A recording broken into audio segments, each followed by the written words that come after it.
I stared at the photograph for what felt like an eternity, my hands trembling so badly I nearly dropped my phone.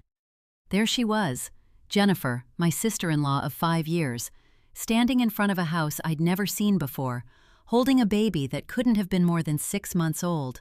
A baby. Their baby. And she was smiling like she'd won the lottery.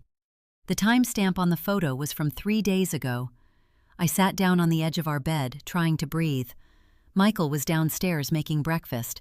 I could hear him humming along to the radio, completely oblivious to the fact that everything was about to change. My marriage, our family, the entire life I thought we had. It was all built on a foundation that was about to crack wide open. But before I tell you how I got here, before I explain why I was digging through Jennifer's Instagram at midnight like some kind of obsessed stalker, you need to understand who I was before all of this happened.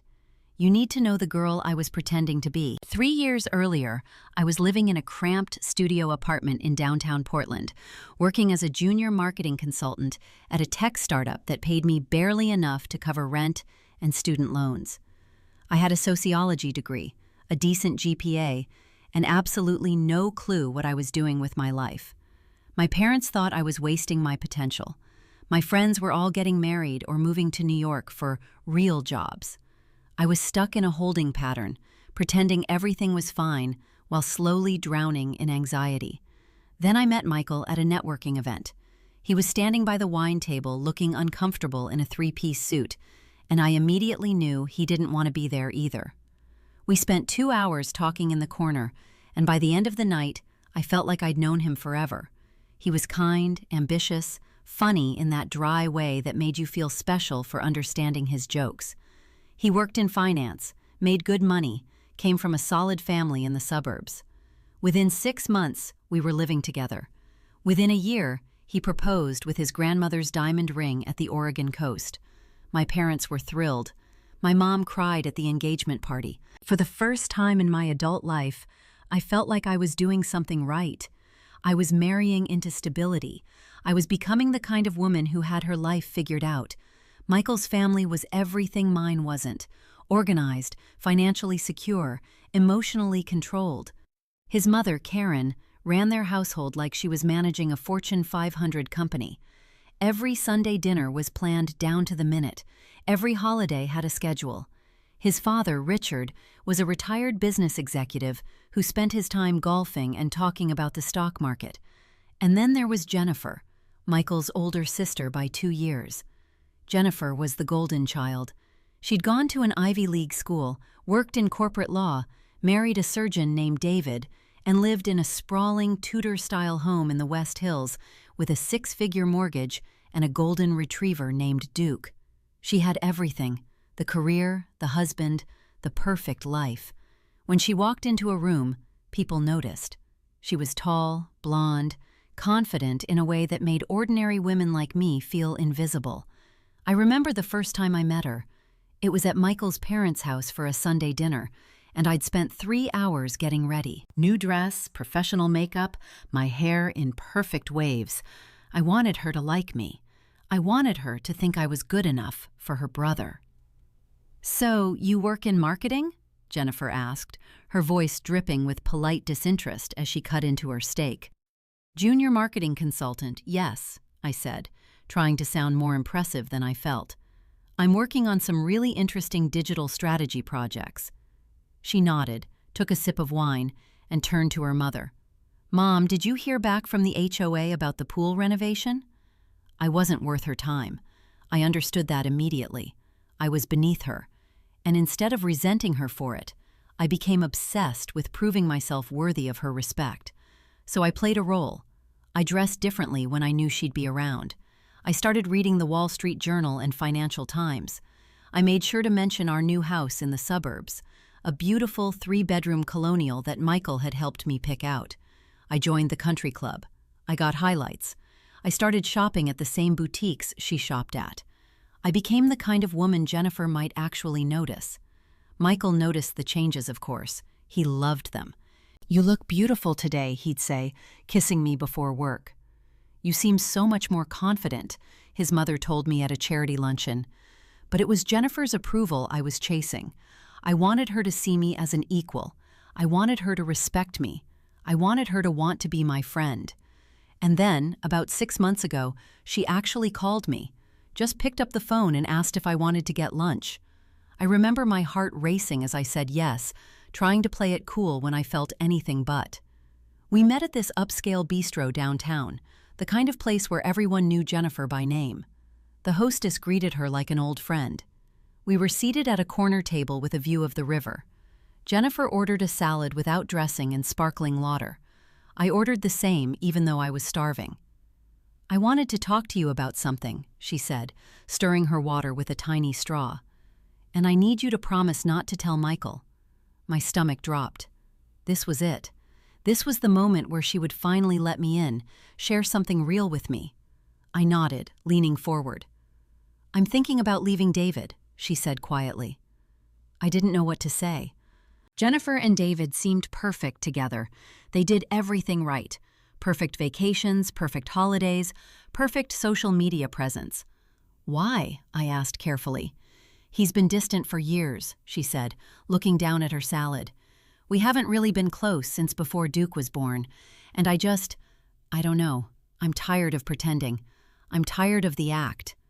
And there it was, that word, act. She was admitting to me that she was pretending too, that her perfect life wasn't perfect at all, that she understood what it felt like to be living a lie. "I understand," I told her, and I meant it. "What are you going to do?" "I don't know yet," she said, "but I'm glad I could tell you. I feel like you'd understand, like you're someone I could actually talk to." I felt like I'd won the lottery.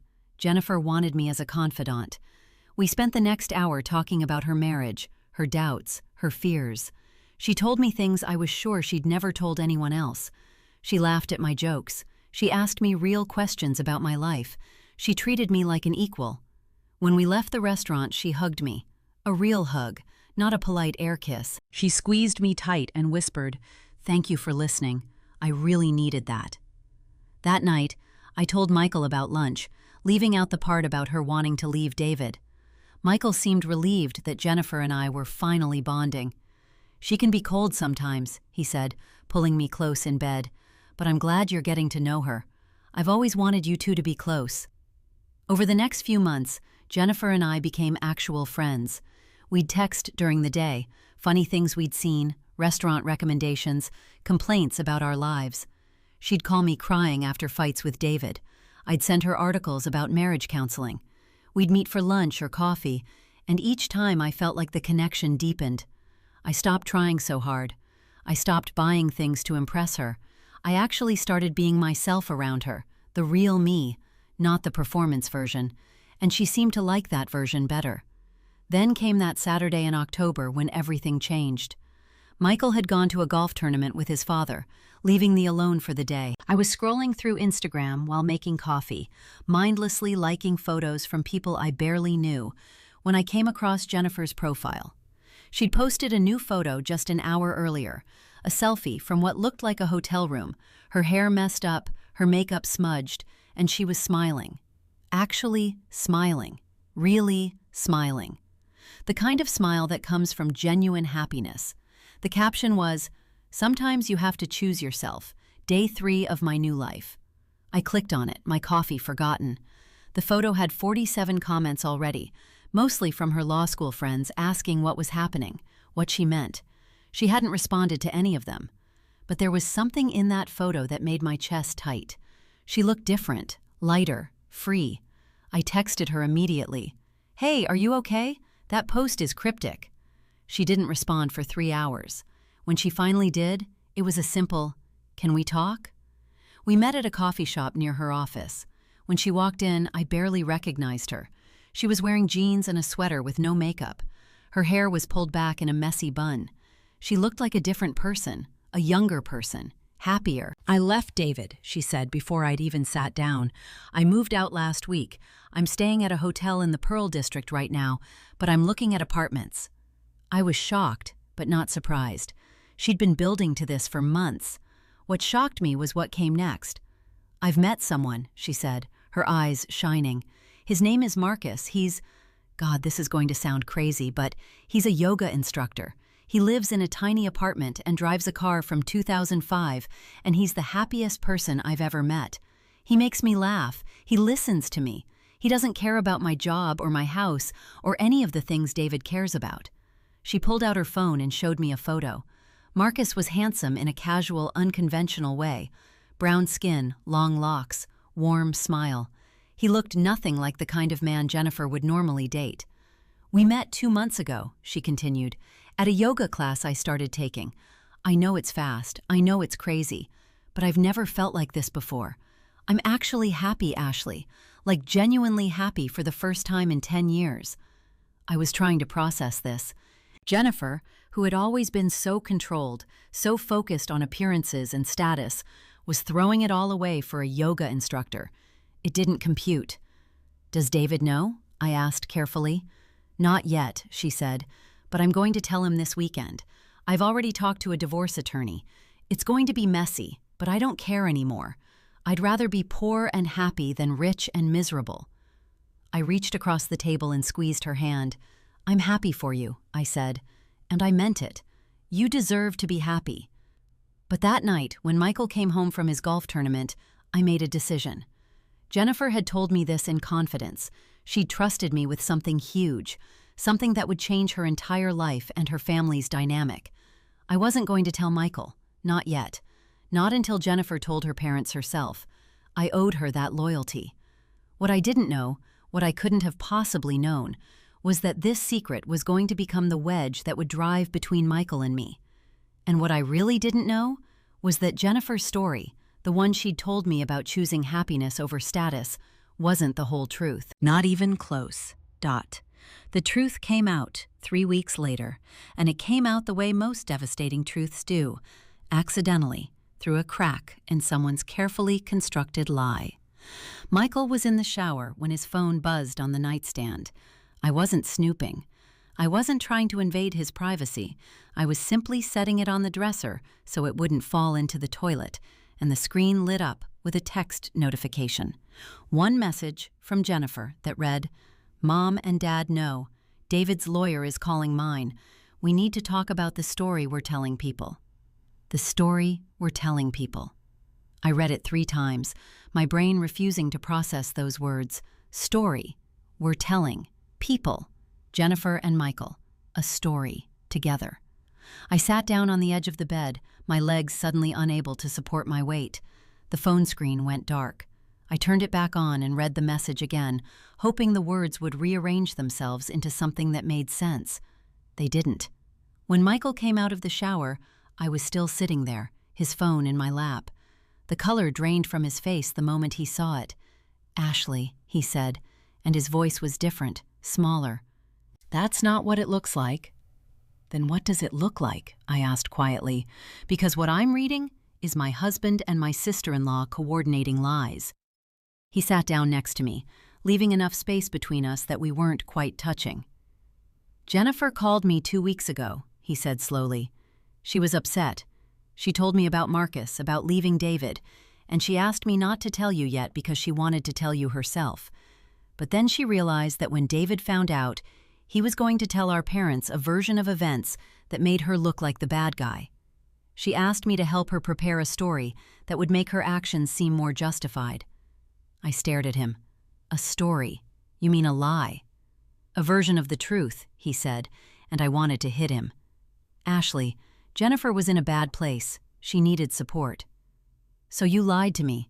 You knew something that huge, something that would affect your entire family, and you lied to my face every single day." "I didn't lie," Michael said, his voice rising defensively. "I just didn't tell you." "Those are the same thing," I said coldly. "And now you're helping her construct a false narrative to tell your parents. What exactly is this story? What are you telling them?" Michael stood up and walked to the window, his jaw clenched. "Jennifer's going to tell them that she and David have been growing apart for years, that they tried marriage counseling, that they made a mutual decision to separate. She's going to say she met Marcus after the separation was already decided, not before." "But that's not true," I said. "She told me she met Marcus 2 months ago. She was still with David." "I know," Michael said quietly, But if David's lawyer gets wind of an affair before the official separation, it changes everything in the divorce settlement. It could affect custody, alimony, asset division. Jennifer could lose the house, the investments, everything. I felt something crack inside my chest. So you're helping her commit fraud? I'm helping my sister protect herself in a divorce, he said, turning to face me. And before you judge me too harshly, you should know that David's not exactly a saint in all this. He's been emotionally abusive for years. Jennifer's depression got worse every year they were together. Maybe she made a mistake in how she handled the timeline, but she didn't deserve to be trapped in a miserable marriage. I'm not arguing about whether she deserves to be happy, I said. I'm arguing about the fact that you lied to me. You're helping create a false story to tell your parents. That's not supporting your sister, Michael. That's committing perjury if it comes up in court. He flinched at that word. It won't come up in court. Jennifer and David are working with mediators, not going to trial. And if David's lawyer finds out the truth, what then? Michael didn't answer. He just walked out of the bedroom and went downstairs. I heard him in the kitchen, opening the fridge, closing it, opening it again.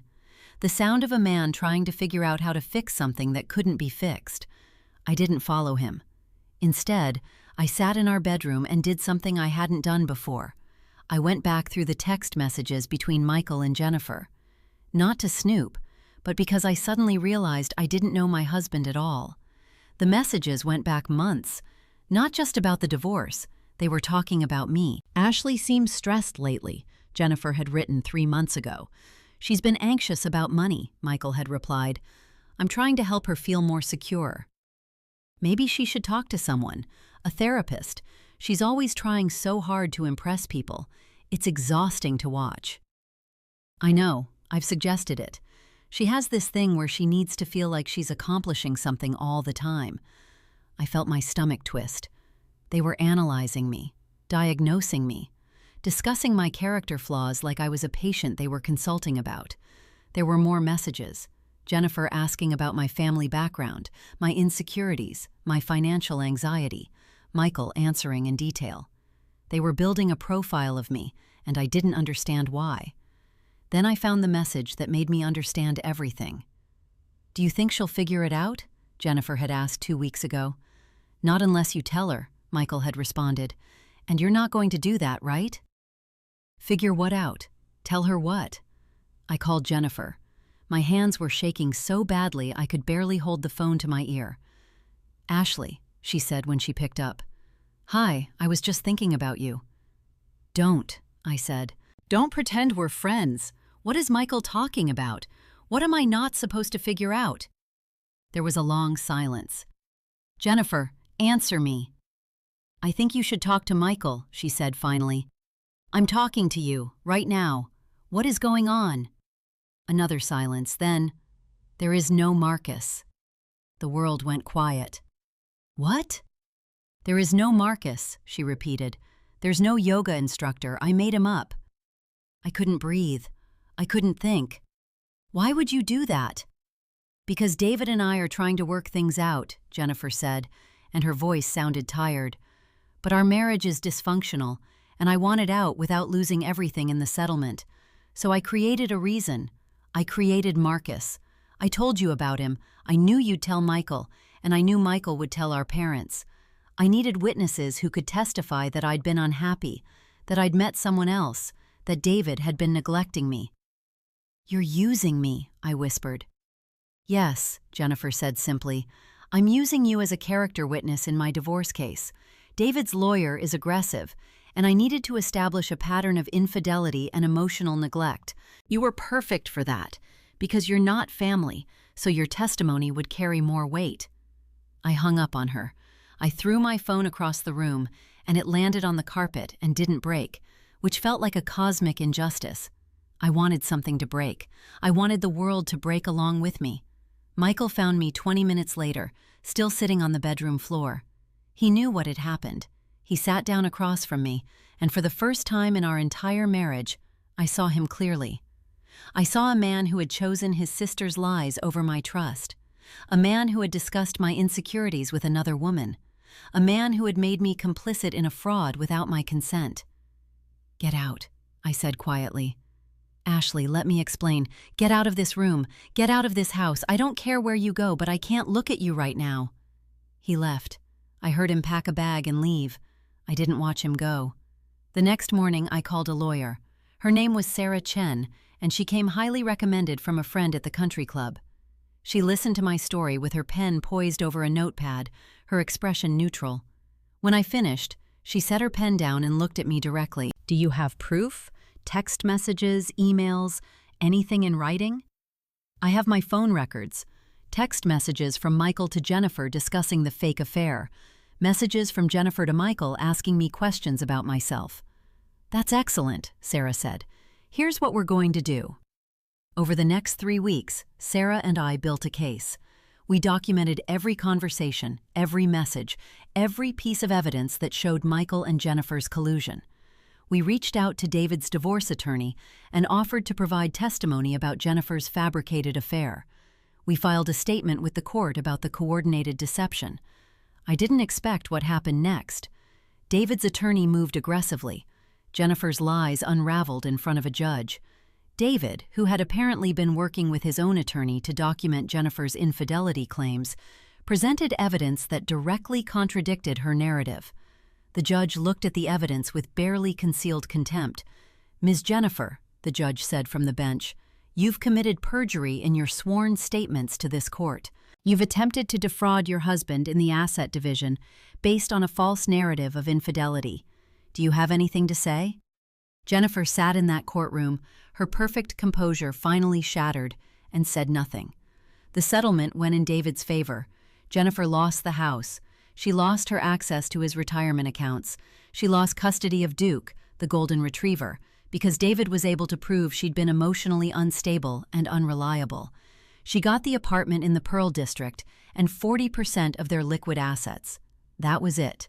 As for Michael, I filed for divorce. He tried to fight it. He hired an expensive attorney and claimed irreconcilable differences. I countersued for emotional fraud and conspiracy to commit perjury, and when Sarah presented the text messages in discovery, his attorney went pale. We settled. I kept the house. I kept my 401k.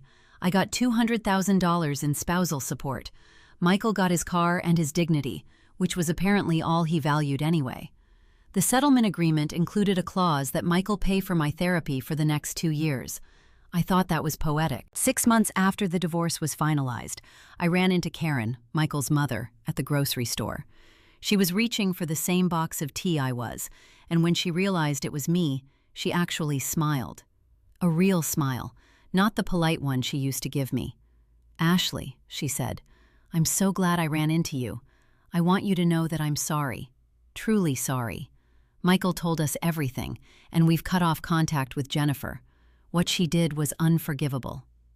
"It's okay," I said, and I meant it. "I'm doing fine." "Are you really?" Karen asked, and for the first time I heard genuine concern in her voice, instead of condescension. "I'm better than I've been in years," I said. "I'm not pretending to be someone I'm not anymore. I'm not trying to impress anyone. I'm just living my life." Karen nodded, and I could see something shift in her expression. She finally saw me. Not the version of myself that I'd been performing, the real me. I didn't become friends with Karen after that. I didn't reconcile with Michael or Jennifer, but I did something better. I became friends with myself. The girl who'd been so desperate for approval that she'd let 2 people use her as a pawn in their game, that girl finally disappeared. And the woman who replaced her was someone I actually liked. That's the thing about living a lie. Eventually, the truth catches up with you. And when it does, you better be ready to face it, because the alternative is spending the rest of your life performing for an audience that doesn't even see you. I see myself now, and that's worth more than all the approval in the world.